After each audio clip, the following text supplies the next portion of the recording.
उत्तराखंड में चारधाम यात्रा की तैयारियां जोरों पर हैं। धामी सरकार यात्रा को लेकर पूरी तरह सशक्त दिखाई दे रही है, लेकिन जोशीमठ में हाईवे तक पहुंची दरारों ने शासन प्रशासन को चिंता में डाल दिया है। चारधाम यात्रा अप्रैल महीने से शुरू होनी है, जिसको लेकर शासन प्रशासन पूरी तैयारियों में जुटा है। तो वहीं दूसरी तरफ जोशीमठ में दरारें बढ़ती हुई अब मुख्य हाईवे तक पहुँच चुकी है। जोशीमठ का हाईवे ही बद्रीनाथ धाम जाने का एकमात्र रास्ता है।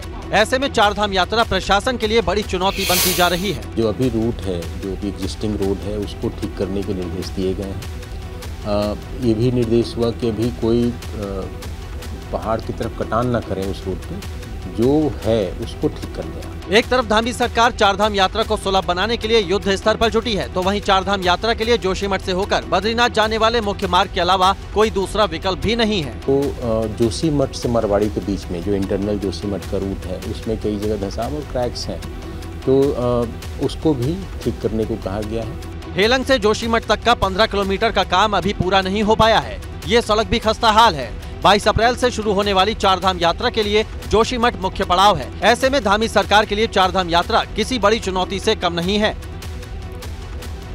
उत्तराखंड लोक सेवा आयोग के प्रोविंशियल सिविल सर्विसेज यानी कि पीसीएस के मेंस की परीक्षा आज से शुरू हो गई है। इस एग्जाम के लिए सरकार ने चाक चौबंद व्यवस्था की है। इस परीक्षा की खास बात यह है कि नकल विरोधी कानून लागू होने के बाद उत्तराखंड में पहली बार पीसीएस मेंस की परीक्षा हुई है। परीक्षा के दौरान सेंटर के आसपास धारा 144 लागू की गई है।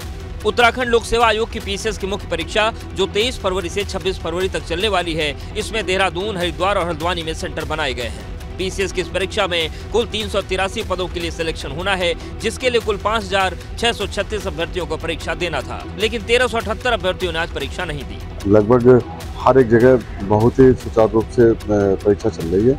किसी तरह की कोई भी अभी प्रॉब्लम किसी के द्वारा नहीं बताई गई। सरकार इस पूरी परीक्षा की वीडियोग्राफी करा रही है और परीक्षा केंद्रों पर अभ्यर्थियों की बायोमेट्रिक उपस्थिति और पहचान की भी व्यवस्था की गई है।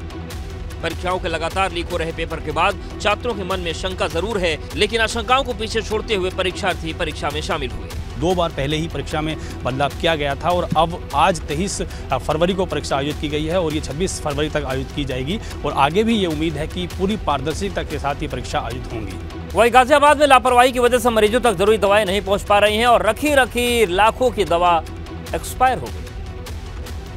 कार्टन में रखी ये वो दवाइयां हैं जो अस्पताल में होती तो मरीजों को राहत देती, लेकिन ये दवाइयां यहीं रखे एक्सपायर हो गई।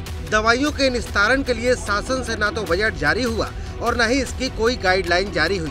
कोविड के दौरान ये सभी दवाइयां आई, समय समय पर कंपनियों को पत्र भी लिखा गया, लेकिन इन दवाइयों का निस्तारण नहीं हुआ।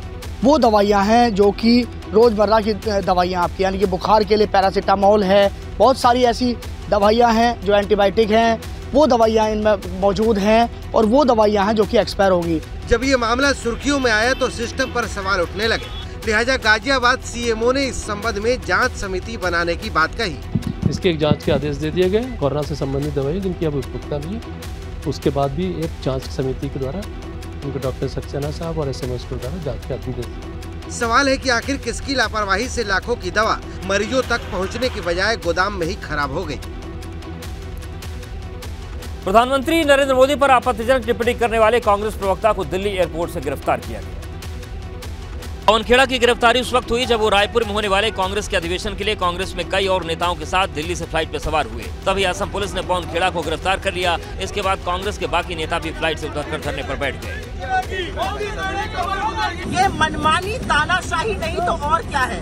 क्या आप लोगों को अब फ्लाइट करने से रोकेंगे? पवन खेड़ा के खिलाफ असम के 15 जिलों में मामले दर्ज हैं, जिसके आधार पर असम पुलिस ने उन्हें गिरफ्तार किया था। लेकिन पवन खेड़ा की गिरफ्तारी के खिलाफ कांग्रेस सुप्रीम कोर्ट पहुंच गई, जहां से पवन खेड़ा को अंतरिम जमानत मिल गई और मंगलवार तक गिरफ्तारी पर रोक लगा दी गई। नेता राहुल गांधी की जो लड़ाई है, उस लड़ाई बड़ी अहिंसक लड़ाई है। उस लड़ाई में हम कहीं कोई कसर नहीं छोड़ेंगे। इस देश को बचाने के लिए जो करना पड़ेगा करेंगे। हालांकि सुप्रीम कोर्ट ने पवन खेड़ा को चेतावनी दी है कि पवन खेड़ा को कोर्ट से अंतरिम राहत तो मिल गई है, लेकिन पवन खेड़ा के बयान पर नाराजगी जताते हुए टिप्पणी की कि बातचीत और बयानबाजी का एक स्तर होना चाहिए।